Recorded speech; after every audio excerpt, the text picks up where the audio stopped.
it against my chest. I just want to thank you. Thank you.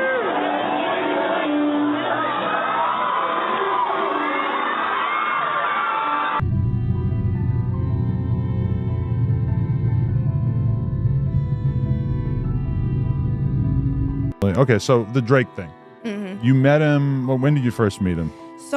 So I played basketball, right? So he really was a fan of not a fan, supported one of my teammates at the time. And this is when you're in high school? Yeah, in high school. So he was a fan of women's basketball, high school basketball. At the time, Drake would have been 29. I was her teammate, so he followed me because of her. And I was like, oh shit, bitch, you got Drake to follow me? Like, what the hell? Like, that's so crazy. Oh my God. He followed me, and I lost it. I'm like, I have to meet Drake. Like, I love Drake. I've always loved Drake, still love Drake. So basically, he followed me. Maybe a year later is when I built up the confidence to like message him on like some working stuff, because I was 18 when I messaged him. What about your relationship with Drake? Tell me about your friendship. How did this all come about? I love him. I met him in Australia, and he's honestly so fantastic and a great friend and a great role model. You know, we just texted each other the other day, and he was like, I miss you so much. I was like, I miss you more. He's coming to Atlanta, so I'm definitely going to go and see him. I'm so excited, yeah. What advice does he give you? Like, what does he say? About boys. He helps me. What? Yeah. He's great. He's wonderful. I love him. What's his advice with boys? You know, that stays in the text messages. Drake is like the nicest dude I've ever spoken to. I mean, I've only like texted him, but he's so nice. Like, he does not need to be nice. You know what I mean? He's at a level in his life where he doesn't need to be nice, but he is. Is it safe to have the conversation now? Can we finally openly dialogue about what's been hidden in plain sight for literally the past several years? Or is it still a matter of hating on the greatest rapper or one of the best lyricists or songwriters or song curators or whatever label he's gotten? Can we finally openly talk about what we blatantly have seen in our faces? And you pick your title. You pick whichever one you want to talk through. Colonization, cultural pillaging, or the pedophilia. Take your pick. And if it's not pedophilia directly, okay, fine, because I know that we can't necessarily throw that term around so loosely without concrete evidence. But suspect behavior, predatory behavior at best, grooming, right? And there's enough social conversation around the concepts of grooming and manipulating young people for sexual advances. We have enough public discourse about that to know what's appropriate and not appropriate between adults and children. We know what's up. And so my only question is it safe to talk about now? Can we finally talk through it? Because the truth is, guys, this been here. People have been saying this, and I want to be very clear, this is beyond just Kendrick and Drake's rap beef, right? This is beyond this. This is a cultural moment. So that's why I'm speaking on it, because I am in no way a hip-hop stan to the extent that I could do a whole video about it and comprehensively break down all the lyrics and the history of the beef and what it all means in the context of present day. But I'll leave that to the hip-hop heads and the hip-hop podcast. The reason I'm dipping my toes in this water is because this is something more deep and more sinister that needs to be addressed on a cultural level, and how it impacts us is so huge and we can't ignore it, right? And so the social scientists, the mental health professionals, the cultural, all of us, the observers, the students of culture, we need to be having conversations about the undercurrent of what's going on here and how significant this moment in history is and will be to many generations to come. Sounds dramatic, I know, but follow me. So, first of all, we've been saying this. Let's start there. We've said this for literally years, and everybody was distracted with how pretty Drake is and with how pretty and talented he is. And there is no doubt about the giftedness that Drake has and how talented he is. He's one of the best lyricists out, absolutely. And he'll go down in history as that, for sure. You can't take that away from him. But what is also true is that talent is deeply, deeply distracting. And giftedness can mask a lot of ugliness. But people get addicted to it, and we get drunk off of that, because we all have that deep thing embedded within us, that desire for higher, that desire for greater. And so when we see someone with the work ethic and the skill set that allows them to rise to prominence or rise to social relevance, we all see parts of ourselves that we long for, right? Because we all are in this constant state of meaning. That's what this whole human experience is defined by us, I think, which is trying to find meaning and make meaning of our lives. And so when we see something that is reflective of the divine, not to say that Drake is reflective of the divine, but I just mean divine in this sense means perfection. Like, wow, this is immaculately good. So when we see something that mirrors that same sort of longing that we have, that longing for divinity, perfection, higher ideals, something higher than ourselves, we gravitate towards it. And not only do we gravitate towards it, but it can very easily blind us, right? It can very easily compel us to turning a blind eye to ills that we know are wrong. Or even if we do know them and see them in plain sight, like we have with Drake, we'll make excuses in our mind, not because we're explicitly evil per se, but rather just because, again, we're drawn to the beauty of that archetype of perfection, archetype of divinity. Wow, this talent is amazing. I'm drawn to it, so much so that I'll defend it because I so long for that within my own life, right? And so that's what I think has happened throughout Drake's reign on the top as the greatest, right? I think we saw the talent, we were enamored by it, and we were distracted by it. What pop culture does. It's funny because I'll talk about that in my book. It's not political. You should definitely go pick it up. But not just because I wrote it. It talks exactly about this. We were drunken by fame and celebrity and opulence and our longing, internal longing to reach that ourselves. And so that's how you get to the space where now you're seeing all these videos pop up on YouTube and the like of videos of Drake essentially grooming young girls, right? In our faces, in our literal faces. But that opulence is distracting. It's beautiful. And we long for it ourselves. It brings me to tears when I think about it. Because I know what that is. All that is all of us seeking and longing for something bigger than ourselves, a bigger ideal. It's the longing for God. It's an existential longing that can't be fulfilled in anything temporary. But we think that it can. And maybe we don't think that intentionally. Like if I were to ask people right now, do you think that your longings, the sensations that you have for something higher within you, that can be fulfilled within the earth space or from anything in the earth? Most people would either say probably one of two things. Most people will probably say, yeah, if I work hard enough and just keep reaching goals and making more money, I could acquire those feelings. I can satisfy those longings within me.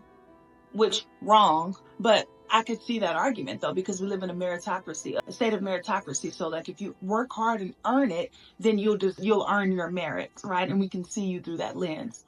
Again, wrong, but I see how people come to that conclusion. But then there's the second part. I'd imagine that if I asked that same question to another faction of people, most people would probably also say, no, it can't be fulfilled here, because everything here is temporary. And I think, saying that to say, most people understand that this longing for opulence, beauty, bigger than ourselves, can't be fulfilled here with anything temporary. But that doesn't stop us from trying, because we're such a sensational people. So we look and we long and we strive and we seek after and we indulge in stuff that's real bad for us for the sake of temporary, immediate pleasure, even if it works to the detriment of ourselves. That's what I've been talking about. But again, everybody's saying I'm a hater. Oh, I'm too serious. I take it too seriously. While children are literally being groomed by a grown man in our faces. We put a pretty face on pedophilia. We put a pretty song, a pretty tune, on pedophilia. Y'all, we better wake the hell up. We better wake the hell up. And this is not in a conspiratorial way, like, yo, wake up because we woke and we know what's happening. It's not a secret anymore. Unsubscribe from this bullcrap. It's destructive. Destructive to what, you might ask? Our humanity, the very things that make us, the thread that weaves us all together. Our commitment to morals higher than ourselves, to ideals higher than ourselves, that leave us or that remove us from consuming and being compelled and drawn to things that look beautiful but are really deeply sinister and disgusting and dangerous. You can sniff it out sooner and better when you divest from it and you're actually in touch with your humanity, along with so many other factions of our hip hop culture too. I want to be very clear. It's not just Drake. But I think this is a beautiful time in history because it really outlines an archetype. I was talking to my little brother the other day and he outlined it so beautifully, and I'll let him riff on it later. But in essence, he was essentially saying this is an archetype of hero and villain rising up and taking the opportunity to say, no, we fighting back. And I'm going to come and I'm going to rescue and I'm going to win. Am I saying that Kendrick Lamar is a hero of Black people or culture? No, that's not necessarily what I'm saying. But what I am asserting is Drake is a representation of the ills of culture, of pop culture, and how deeply sinister it'll go to distract and to deter us from the common threads that make humans, that make our time as humans here on earth good, prosperous, thriving, that allows us to strive, a commitment to morality, a commitment to integrity and good things. And you know how you get people to move away from something as basic as a commitment to morality and integrity? By putting a pretty face on it, by putting a pretty tune on it. Again, it's disgusting. It's disgusting. And we should have been did this. And so next time, word to the wise, next time when people make critiques of popular culture and figures within popular culture and assert that there are sinister things going on underneath that surface, pay attention. We all ain't tripping. It's disgusting. I'll be honest. I can feel empathy for Drake as well. I really do. On a human to human level, one reason I feel empathy for him is because nothing human can be foreign to me. But the second reason I feel empathy for him is because he's a victim of this same thing that we're all victims of. And his is just on a higher, more personified level and magnified level. And what he's a victim of is an addiction to opulence, an addiction to looking like the best. And he's been swallowed whole by his own malevolence and imploding in real time while we clap him up for it. Because that's what's happened. We're clapping him up for his malevolence and his implosion. And it's just been a slow decline into that. So regardless of how you feel about Kendrick whatsoever, those lyrics went wrong. Alcoholism, gambling, all of those temporary things that he was seeking after to validate himself. He went through his whole life without validation, stuck between this dichotomous place of who he is with regard to his race, and not imagine everybody around him treated him like that and invalidated his being, his very identity. And so because he didn't get the satisfaction where he needed to go outside of himself to something external, something higher than himself, he went vertically, right? Instead of horizontally. And he sought after fulfillment in temporary nonsense. And it always will swallow you whole. So dibbling and dabbling a little too much into sexual stuff with young people or suspect spaces, right? Alcoholism, gambling, doing a little too much, and then also rising to make people love you and adorn you. And then in the same breath, after we see the ways that we've just clapped up your implosion, we see you're imploding, and now we're embarrassed by you and disgusted by it, and we shun and reject you now. That's how it works. Human nature is so fickle and it's so flawed, and it will implode itself. We are not capable. We are too susceptible to failure and weakness to be left to our own devices. We have to subscribe to something higher than ourselves, to God. We have to give our lives over to God. We are creatures made by a creator. We don't have the blueprint to to best navigate the complexities of what it is to be human. Your desires, your heart's desires, your sensations will swallow you whole. And that's what we're seeing with so many of our favorite celebrities, right? Again, it's just on a magnified level. And so anyway, I feel for him. He's a victim of self-implosion. Being too enamored with our own sensations and thinking that you can handle them on your own. You can't. You can't. You can't. You haven't thought about a little girl or a young woman like, she's 18. Don't feed it, because it'll grow. What you feed will grow. And it grew. And we don't know the ins and outs of it yet. We don't know if he slept with any young girls or yet. Fine, whatever. We don't. But we can tell there was some suspect stuff going on, worthy of being disgusted by. Don't feed it. And the same goes for all of us. Because I'm sure you wonder, well, Raven, what does this have to do with popular culture and our divestment from it, and why? How can I apply this to my own personal life? What you feed will grow. And whether you're on the level financially or otherwise as Drake, or you are the typewriter in the back of a call center, or you sweeping floors at that same call center, whatever you are, whoever you are, and whatever you do, don't implode by your own malevolence. Don't be consumed by your sensations and desires, because the heart, baby girl, baby boy, is deceitful, and it will destroy you. And this is an example of that. So I'm not even kidding. I'm pissed off.